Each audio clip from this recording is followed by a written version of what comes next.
Hi, everyone. I apologize for not being able to make it into campus today. My car just now at 2:12 was plowed out of the snowbank. So hopefully that won't happen again. All right. So today's lecture was supposed to be on the tragic Polis, looking at uh, Paul Cartledge's article as our guide, Deep Plays.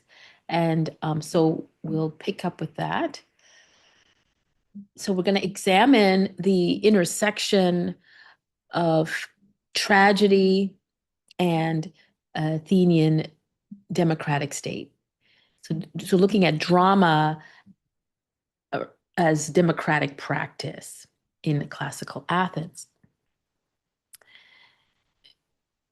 So one of the things we want to think about is how drama seems to be culture, particularly tragedy, seems to be a culturally defining mechanism that allowed the demos, that is, the people, to interrogate their own democratic ideology and test the limits of their concept of the rule of law as a foundational principle of the democratic rule of Athens, and also to explore tensions between the individual freedoms and responsibilities versus the collective responsibilities. And in this, as I said, Paul Cartledge's article, the play is going to be very useful. So, as Cartledge notes, then tragedy is not just performing the plays in the democratic setting, it actually contributes to the political background.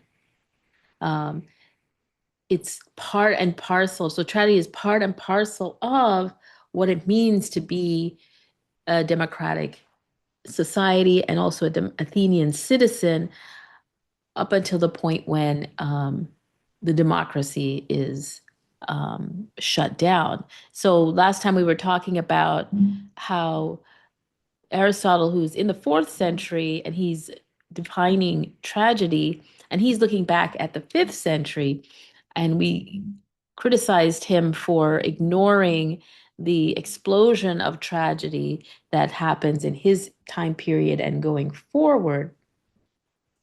However, we could sort of modify that a little bit by pointing out that, well, if we think about tragedy as this uh, participation or creation of or maintaining of the democratic ideology of Athens, then he is to a certain extent correct to limit tragedy or the ideal tragedy to the fifth century, when in fact tragedy and democracy coexisted. So in his era, Philip of Macedon, Aristotle is a contemporary of Philip and went to school with him, sort of a good buddy of his. He Philip invited Aristotle to Macedon to be the tutor of his son and later successor, Alexander the Great. So he's in a time period where democracy has been sort of crushed by Philip. So so it's important to bear that in mind too when we're thinking about um, the focus of Aristotle. Now, one of the things that that Cartledge mentions that we can relate to this is the idea of the tragic moment, tragedy's moment in time. It's a point that basically you can put it in the late sixth century up until the fifth century, when all this democratic, legal, and political system was in play. And it was in tension with the inherited traditional, archaic religious, and of course, aristocratic view. So a lot of the plays we notice have are set in the mythical time where in the mythical time, there was no democracy. What we had were heroes who were effectively kings, and ordinary people had no real say in anything whatsoever. Um, so there's a tension here with what's going on in classical Athens, which is where every single citizen theoretically has a say in the way in which the state is to be governed, the kind of foreign policies it's supposed to take on, and these kinds of decisions.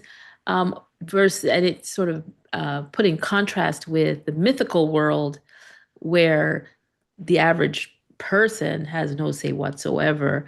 And what you have are kings and nobles, heroes, who are making decisions about the world. We don't even know much at all about the ordinary lives. The only place we get to see it, get a glimpse of that would probably be the Odyssey, where we get to see, well, the shepherds and the herders. We see their lives, and for all intents and purposes, they're enslaved. Their job is to work. They don't have any say in what goes on.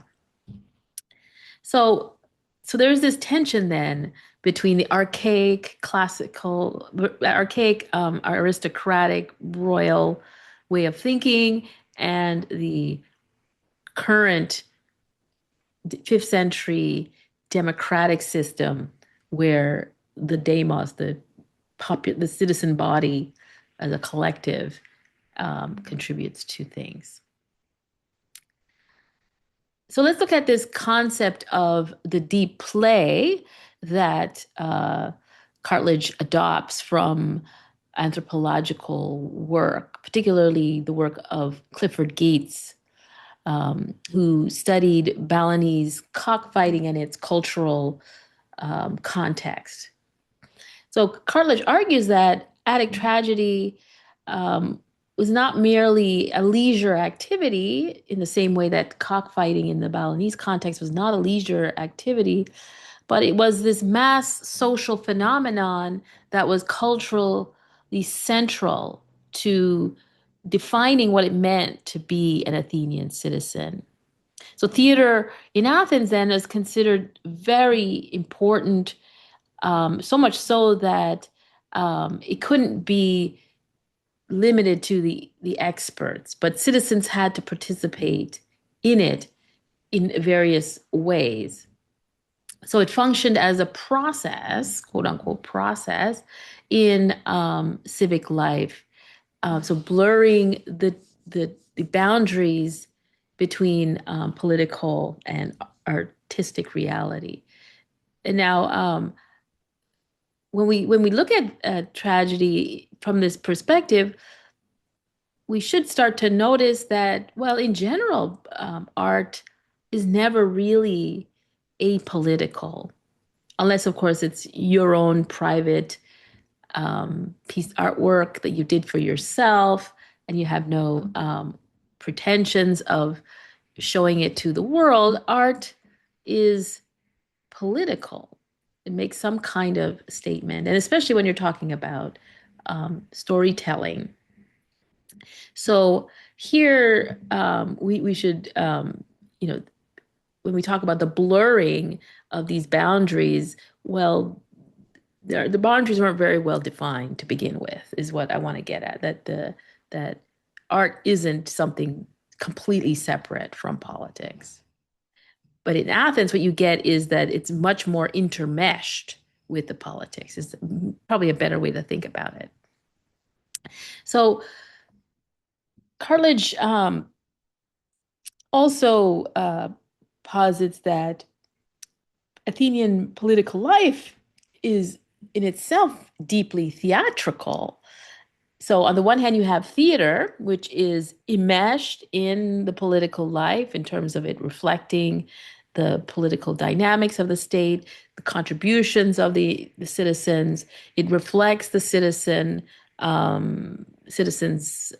concerns about democratic ideology. It challenges the actions of the state, etc. But also, on the other hand, being in political life, being a citizen of the Athenian state meant you were actually quite theatrical in that you're sort of always on stage. The citizen's experience as a member of the citizen body and making your speeches to the assembly, these were very much like being in the theater, participating on the stage. Um, so the experience inside the theater itself was formally analogous, he says, to the experience in the political sphere. In fact, the shape of the theater with the seating, round seating, and the sort of central orchestra, the stage area was very much like the assembly. The assembly is just a smaller version of the theater when we think about it. So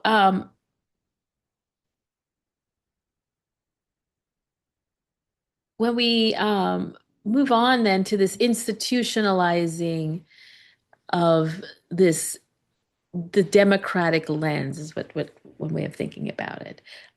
So Cartledge emphasizes that while tragedy had antecedents under the Pisistrate tyranny, so we're talking about, remember, Thespis. So Thespis is probably a historical figure. We're not 100% sure, but okay, maybe he is. And he's connected to Pisistratus, the tyrant who I mentioned last time, also brought the Homeric poems to Athens and instituted them part to be part of the Panathenaea festival. And if we think about the way in which the Odyssey represents the performance of epic through the figure of Demodocus, we you can see that, well, okay, epic seems to be something that noble families perform or have performed for them in their sort of private sphere. Because in the Odyssey, it's Alcinous and in his palace, and the nobles are there, and they all are listening to these stories about heroes. So the audience is kind of restricted for the stories about heroes. And then it's contrasted with when Demodocus performs in public with the demos, literally, it is the demos, and there they perform hymns to the gods, right? So there's a strong sense that epic poetry, stories about heroes and kings, the epic poetry was something that was really only known and understood and appreciated and or referred to by the elites. So if we think about it that way, then when Pisistratus brings the uh, Homeric poems, brings them to Athens, has them standardized so that the rhapsodes can perform them in relay in public, then he's sort of democratizing something that was aristocratic. And a similar thing can be said here also about tragedy. And so it's not accidental that he's kind of involved, right? So he's involved in um, telling another form of storytelling.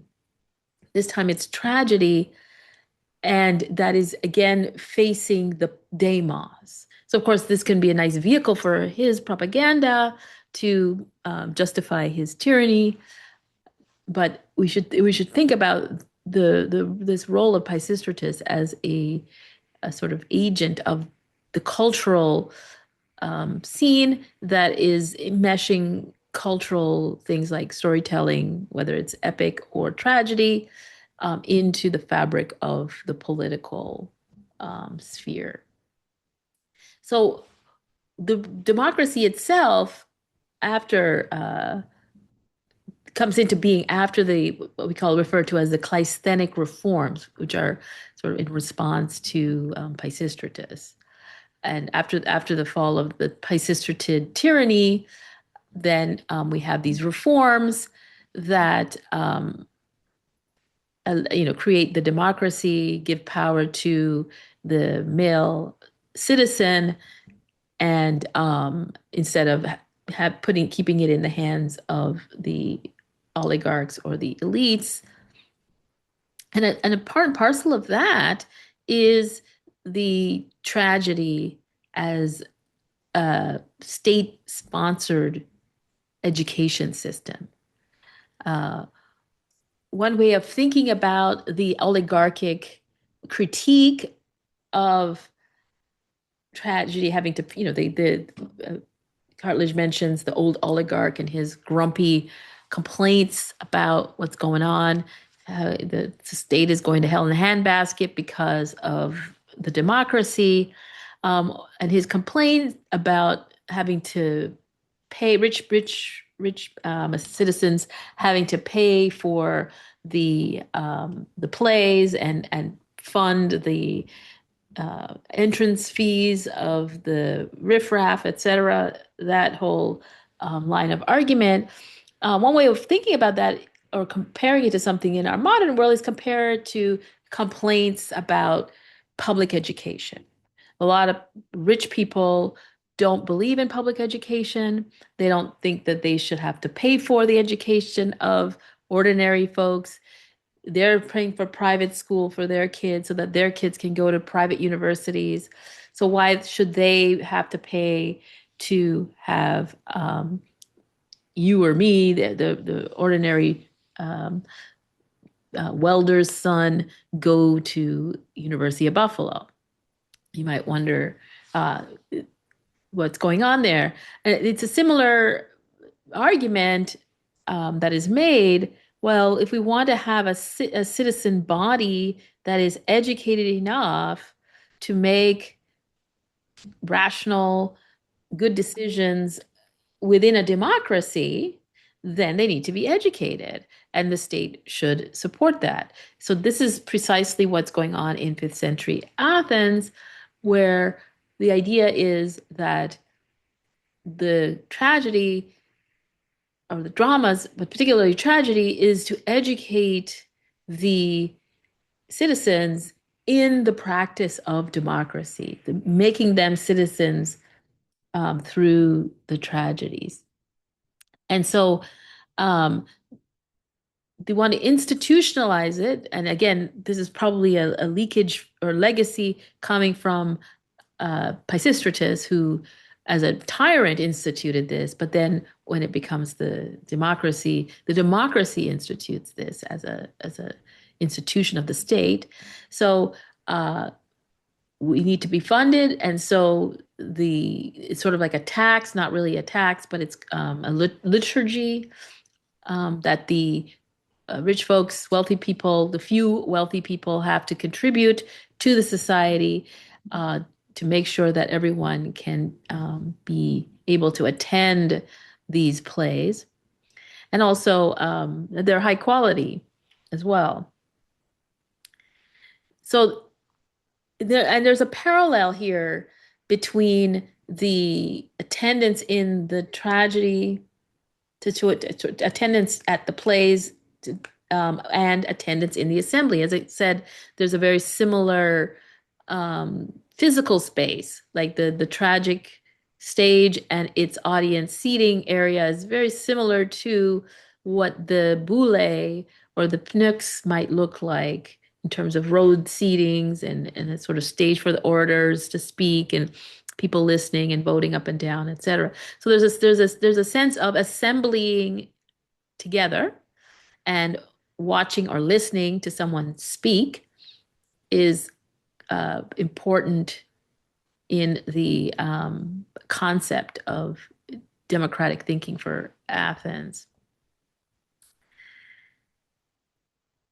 And so we can think then, so for Cartledge in particular, he points out that, well, the tragic poet was an acknowledged legislator of the word, quote unquote.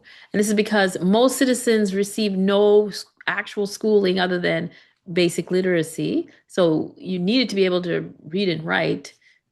Why was that the case? Well, because the way in which the radical democracy appointed people to various bureaucratic or legislative positions was not by, people being voted in like in our system where we vote for this candidate, and or the Roman system where people present themselves to be um, voted on. No, no, no, that's not how it worked. How it worked was by lot. They had a machine, like a literal machine. I think I've seen it in Bonn, the museum in Bonn. They have an example of it. So it's basically a sort of interesting ancient computer. Another one, another kind of ancient computer where um, it would spit out tokens that have the various demes and the representative from the deme. And so it was supposedly completely randomized.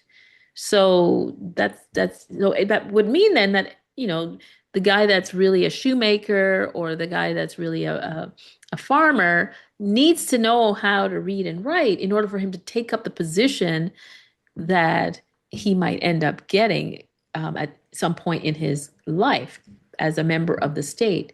So education is important. And so, on the one hand, yeah, basic literacy, being able to read and write, being able to do that stuff is important, but also being able to think about the what's at stake in the various debates about foreign policy, domestic policy, the rule of law, morality. All of these things need to be reflected on by the citizen. So, in the ideal of the democratic state, every citizen is fully informed and fully capable of making a decision about certain things, and then they can vote to have it implemented, and they usually go by the majority vote. So we can see these are the ways in which this works. Now, what Cartledge points out is that if we actually start studying the dramas from this perspective, that it's actually part of the democratic, the reinforcement of democratic ideals and principles, then we can start to see, oh, that there are really important questions that tragedy tries to interrogate. So one example he gives is in the Oresteia, that's the trilogy, Agamemnon, the libation bearers, and then Orestes, or the Eumenides. So the three, where first Agamemnon gets killed, second Clytemnestra gets killed, and then finally Orestes is judged for whether or not he should be punished for killing his mother, who killed his father, right? So this play doesn't just celebrate civic justice. Like at the end of the play, we'll see we get the setting up of the first murder law court, right, in Athens, of course. Everything always ends up in Athens because, again, it's the Athenian perspective. But the play also questions the very nature of justice. What is justice?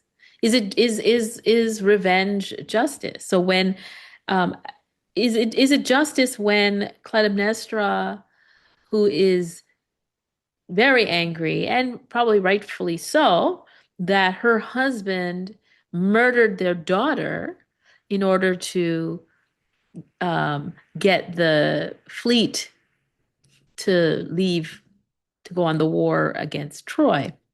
Artemis had blocked the fleet from departing with contrary winds because Agamemnon had, I guess, was hunting in her hunting grounds and killed one of her deer, and so she prevented them from departing.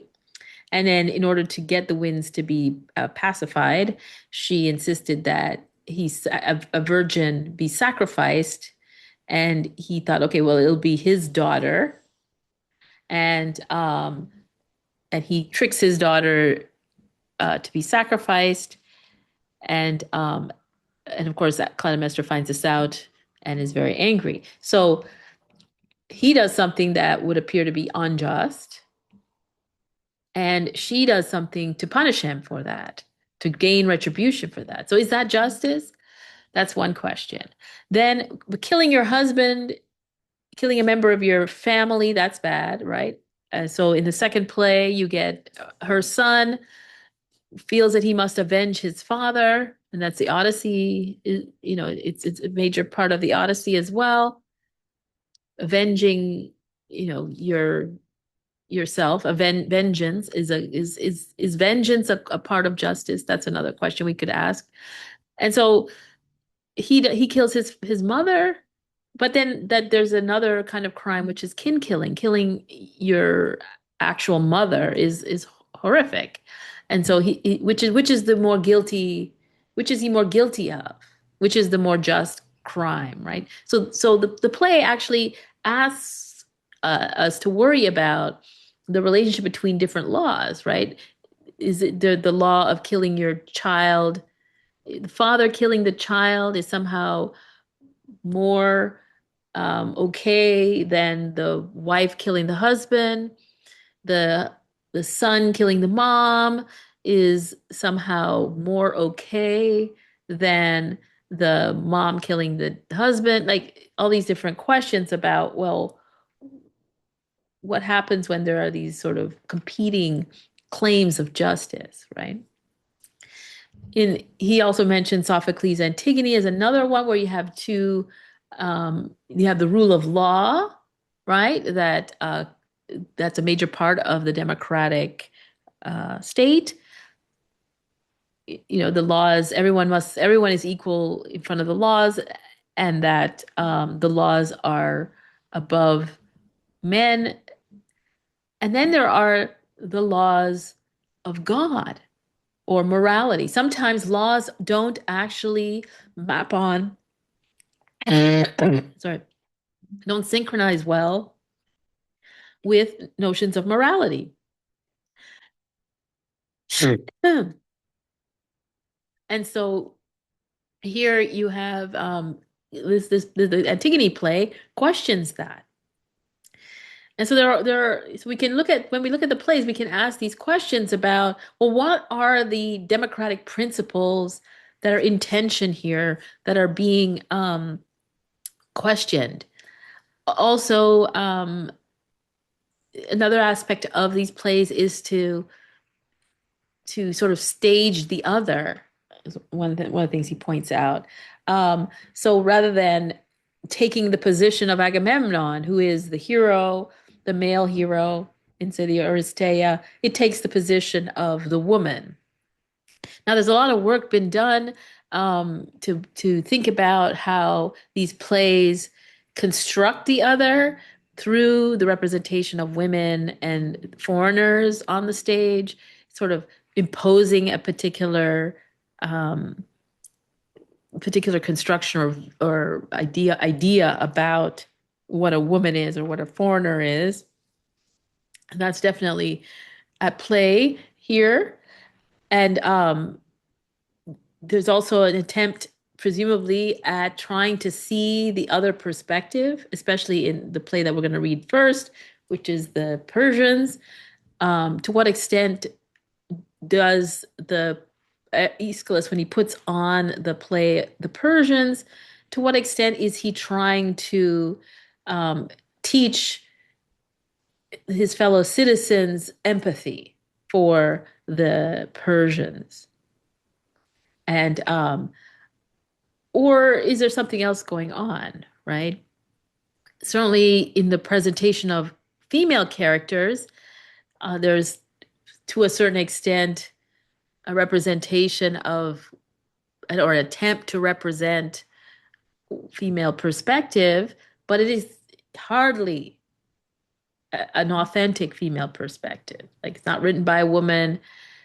It doesn't really reflect authentic female perspective. It's an attempt by male authors or male playwrights to represent such a female perspective, or perhaps even to sort of impose a perspective on women or foreigners, right? So we can think about that. There's a lot of debates in the scholarship about that.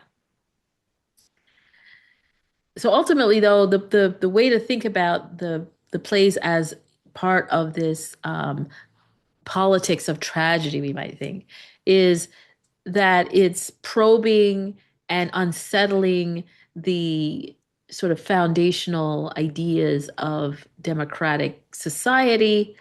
Um, and it's sort of like a reflection, causing the state to reflect upon itself, question the stories that it tells itself about itself, question its actions, etc. So in this respect, then the audience of the plays are kind of the citizen body, right? And as I said, this is sort of very similar sort of architectural context for both the theater and the assembly. So the seating in the theater of Dionysus is organized in these rows, um, and they are very much like the council, the boule, where the council of 500. Um, there's a section of it that is reserved for the council of 500. Um, and so there's a mimicking going on of the assembly where the actual political discussions are made and the theater.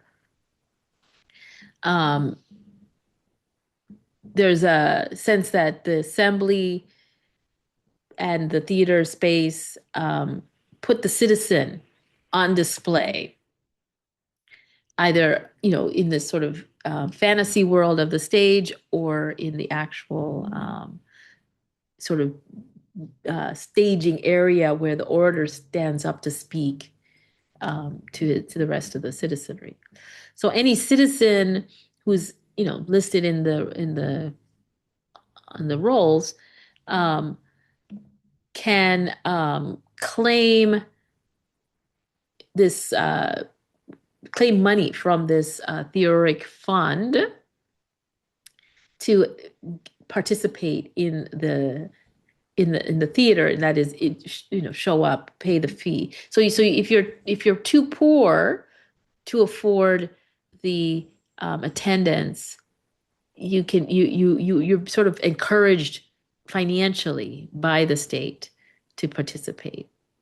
And so the fund that is managed, this theoric fund, is essential to the Athenian democratic ideology, and it's legally protected. And some refer to it as kind of like the glue of the democracy.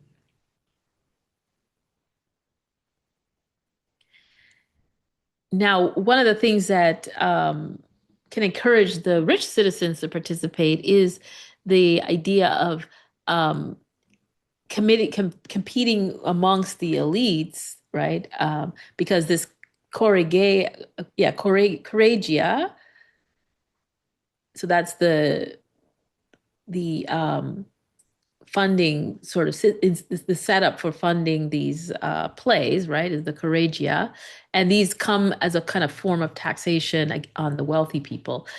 So but the wealthy people could be competing. It sort of encourages wealthy people to compete with each other for prestige, because if your plays win, then you get that sort of elite prestige. So there's an incentive, not just financial. So it's not just a financial loss. There is actually a gain in prestige and uh, display of your financial wealth, luxury. So there's, it's not just money spent that is happening. You're buying as a rich elite person, you're buying prestige, you're buying influence, you're buying praise, and in certain cases you're even buying the positive will of the gods, right? Because this is part of the religious setup. And so yeah, so there's these we so I've been mentioning that there are these overlaps then between the theater one way to think about it, in our society, theater is just something that people do for entertainment, right? We don't really, especially now that, well, theater isn't really even everybody doesn't go to the theater.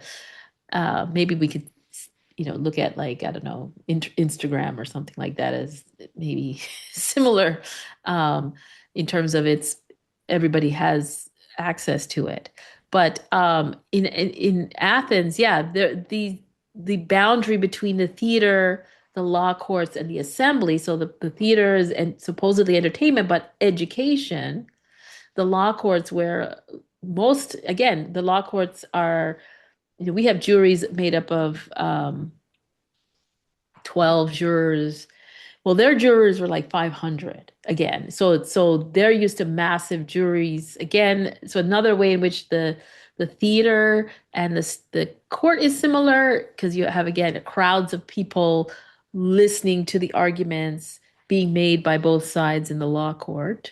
You have the assembly, where, again, crowds, the whole, presumably most of the citizen body is there, and then you're listening to the debate about various decisions being made. So there is this parallel between the theater as a place where crowds of people watch, uh, debating about a particular important uh, theme or principle of democracy is played out in a story on the stage with speakers debating each other.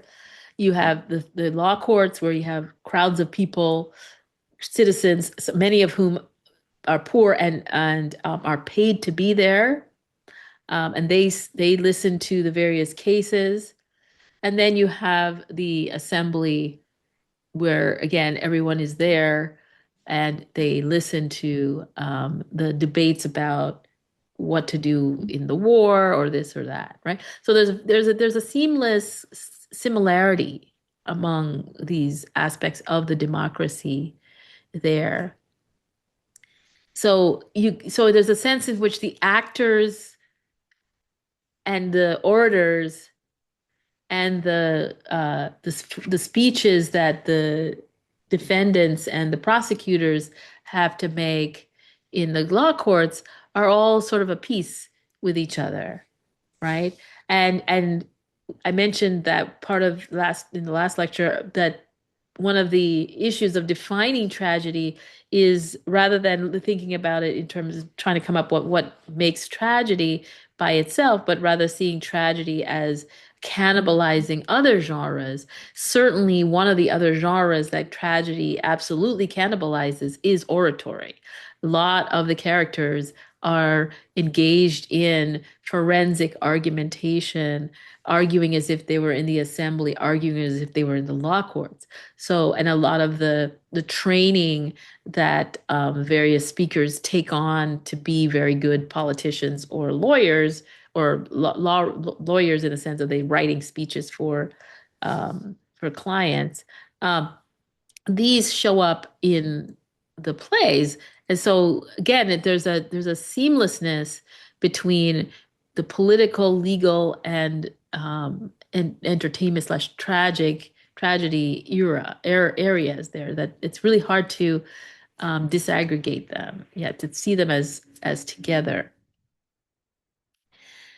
And the Aeschylus's play, the Eumenides, the third one in the Oresteia trilogy, the one where Orestes is on trial for murdering his mother, that one just plays out the sort of overlap between tragedy and the law court.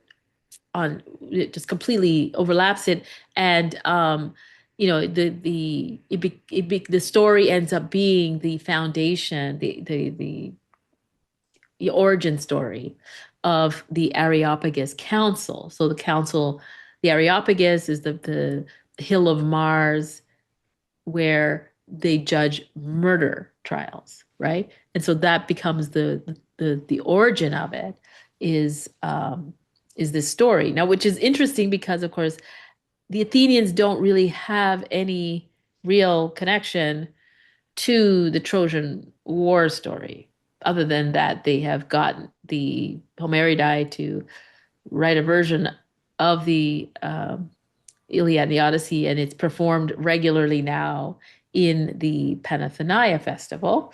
Um, the Athenians don't feature in the stories about the fall of Troy in the same way, say, the Spartans do, or the Argives do, or other Cretans do, or something like that. So it's interesting then that one of the ways in which you co-opt this mythical world is by claiming that Orestes came to Athens to Athens' relationship is that it's the place where the rule of law was put down and stop the cycle of vengeance or vendetta justice. A new kind of justice was established when Orestes, the mythological figure, came to Athens, and they established his innocence through the law court that they established there, with Athena casting the deciding vote.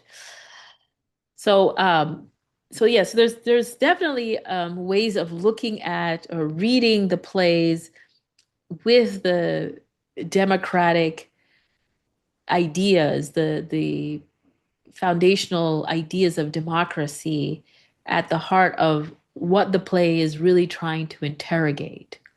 And if that's the case, if we make that a central element of the play, then we have a problem regarding well, no, so actually we could say that there is definitely a break that happens in the fourth century because the democracy itself is killed off, right? And so not that so tragedy becomes the classical tragedy becomes fossilized, but tragedy as a genre continues, but perhaps the questioning of democratic values is not as prominent in the newer tragedies that are produced later, but um, but there's still this idea of questioning the ideas of justice and suffering and whatnot. So we can think about then there's some what we might call ideological fault lines that show up in some of these plays. And then I'll just go through really quickly Cartledge's sort of history of the plays and sort of he does a really good job of aligning the plays with what's going on in in Athens, the fifth century. So you can see that the plays are responding to and questioning and interrogating events that are happening. So one of the sort of tensions that can be thought about is okay, democracy versus tyranny. Those are absolutely two. That's always a through line in democratic at the fifth century Athens. It's something that's really important to Plato's representation of fifth century Athens through the figure of Socrates.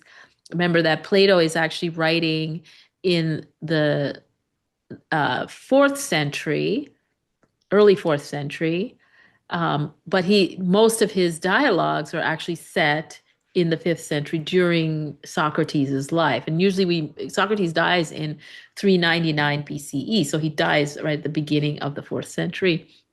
And so what we get in Plato's dialogues are snapshots of the fifth century, even though he's writing in the fourth century. And certainly one of the major concerns for Plato, especially in his more substantial dialogues, the Republic and the Laws, is this problem of the relationship between democracy and tyranny. Now, Plato, of course, presents democracy and tyranny as genetically related, that he thinks that tyranny comes out of democracy. He doesn't see, at least that's how he presents it in the Republic.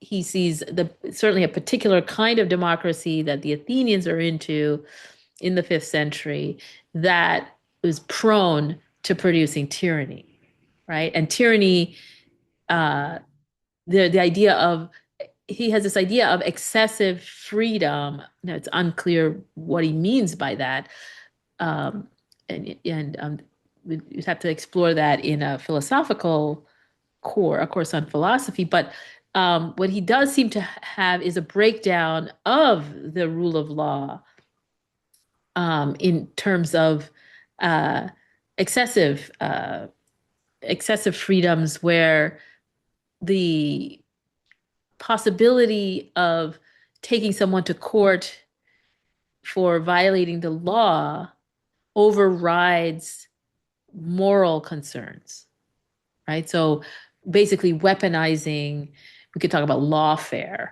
or weaponizing the laws to serve your own interests. These seem to be endemic problem for democracy, especially democracy that's off the rails, that doesn't have any moral guidelines or guardrails.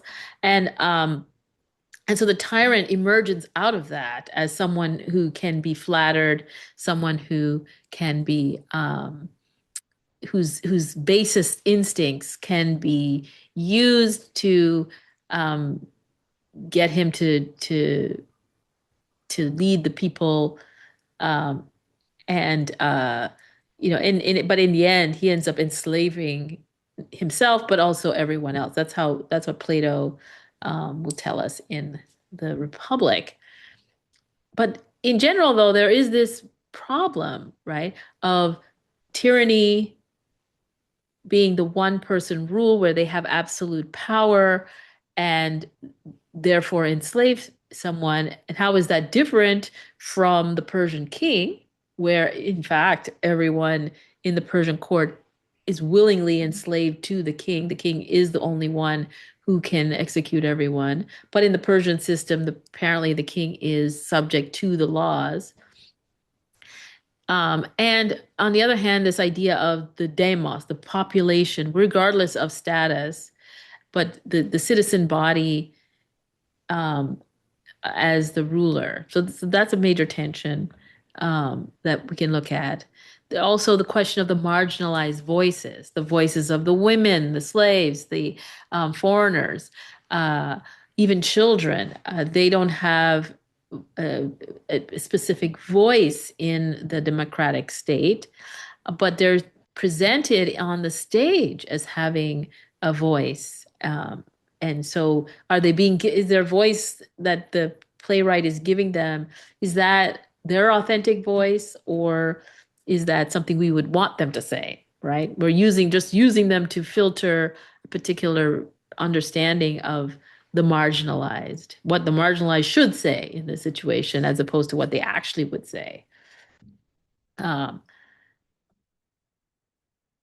so, so now let's look at what Cartledge has to say about the history of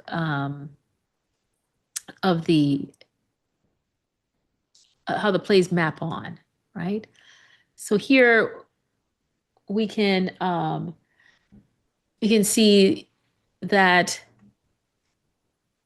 here we have a timeline, right? So we have this is pretty much a good historical timeline for what happens in the fifth century, and sort of vaguely attached to the plays. So you have the Battle of Salamis, which is the most important, for Athenians anyway, event within the Persian Wars. It sort of drives the Persians to say, okay, we're not interested in this sort of backwater, edge of the universe state called Athens. We'll just go back to the center of the universe, which is Susa and Babylon. So basically, the Athenians help prevent the Persians from expanding into the Greek peninsula, and it's through the Battle of Salamis. And so close on, on that is the Persians, which we're going to look at next week. And we'll we'll see that the question is, how are they presenting the the Persians? We certainly, the image that we get about how the victory in played out is certainly from the Athenian perspective. And so we often don't realize, if we listen to Athenians, and most of our sources are Athenian, we don't realize that Athens is way on the edge of the universe. It's sort of like some, way, like it would be, say, Guam or some other small part of the empire, and we want to expand out and maybe take over Bali or some other little island out there.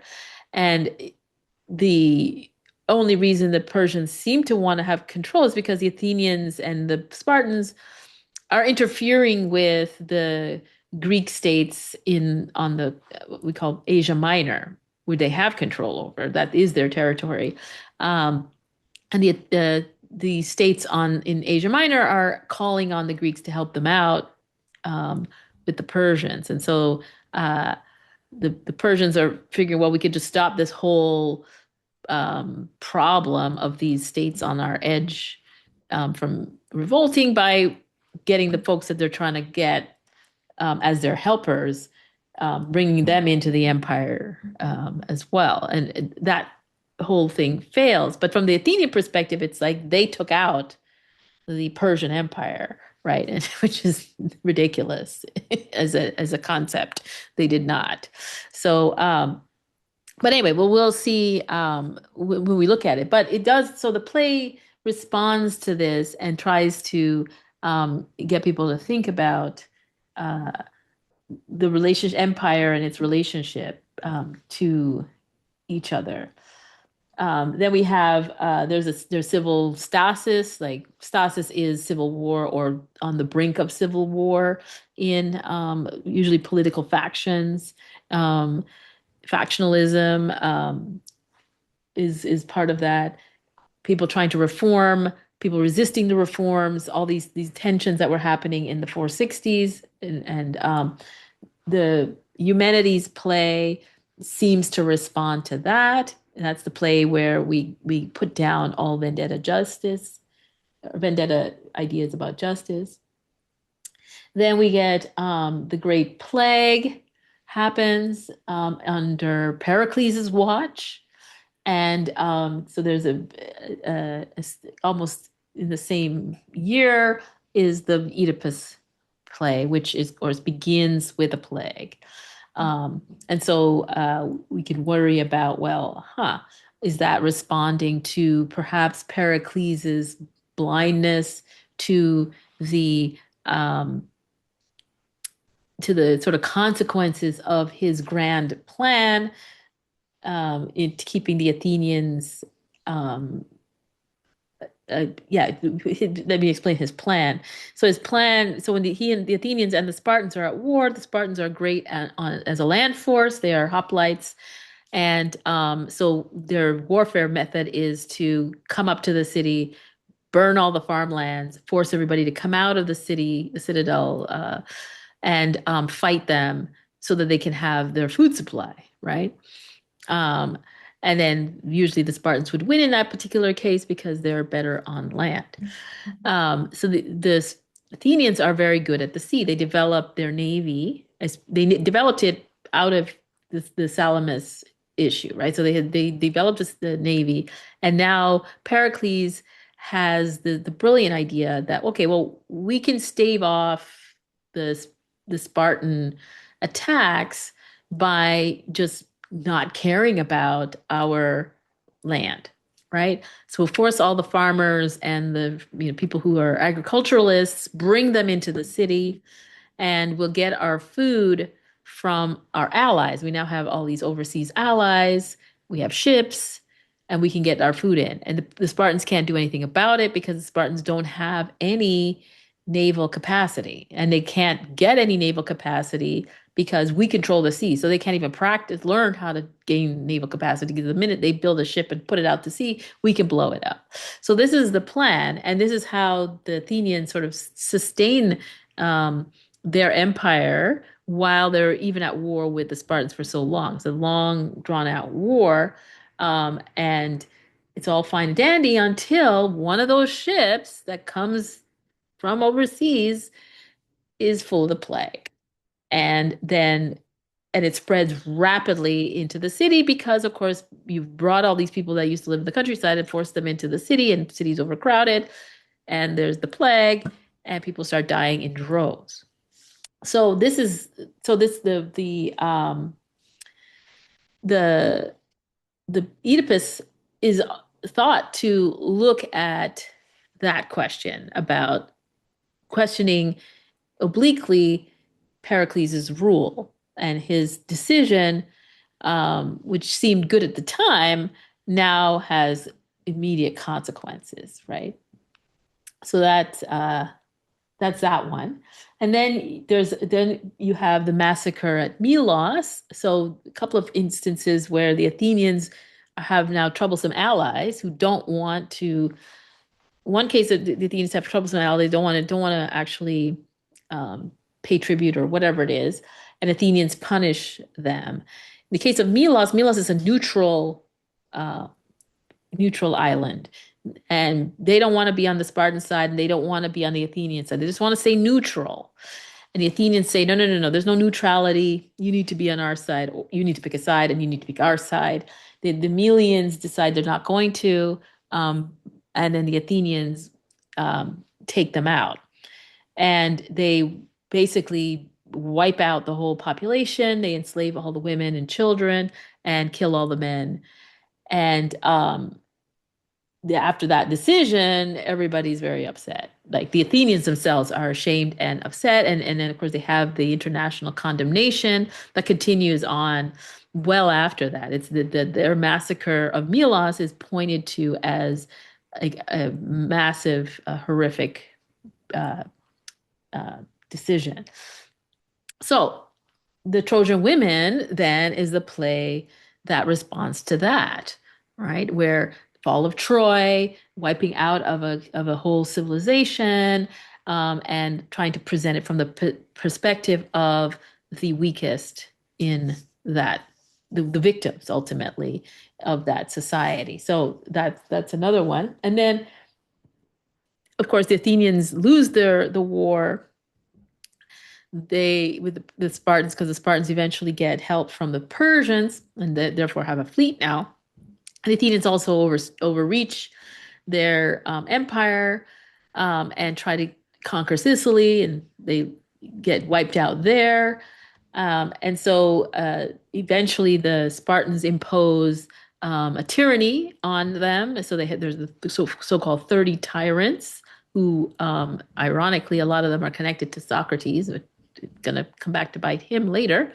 But so that you have a reign of terror by the 30 tyrants who then confiscate people's property and do all kinds of horrific stuff. They're eventually put down, and the democracy is restored. And so in order to restore the democracy, there's a lot of like house cleaning has to happen. People that were pro-tyranny or thought to be pro-tyranny have to be executed, including Socrates.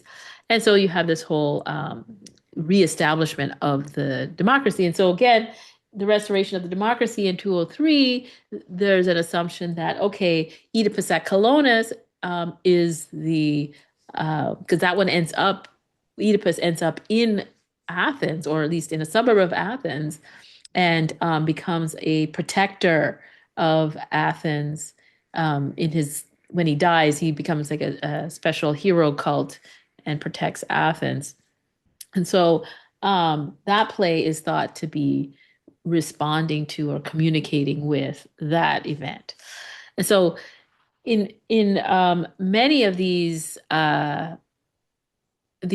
plays, you have the question of, which you need to think about for your own plays, is the risk of being a bit too close on the nose, right? Because the Athenians even in the Athenian situation, you can tell a historical epic or historical tragedy like the Persians, but you can get too close, as in the case of Phrynichus incident, where he told um, the story, a historical event, and it was too graphic, too. It wasn't there wasn't enough time for people to get over the horrors of that particular event, and so he was fined and punished for that. So you two need to think about that when you're writing your play. Don't get too on the nose because that won't actually you won't win the competition. But it's also that's not the point of the tragedy. It's not really, as I said, it's not really supposed to be an allegory of the events. It's supposed to question the underlying issues that this event is actually um, sort of focusing or centering around, right? So that would be something to be concerned about. All right, so I'm going to end here, and we'll pick it up next week. So you're to read uh, the play, The Persians, and read Ruth Scodell's article on the Persians, and we're going to go through that play. I'm going to spend quite a bit of time on that play so we can have a sense of what it's about. And I'll give you some historical context to it, and we can try to analyze it in class. Once again, I want to apologize for not being able to make it to school this afternoon. My car literally broke down and well, it didn't break down, but it got stuck in the snow, and I didn't get a tow truck out there till just before I started this lecture.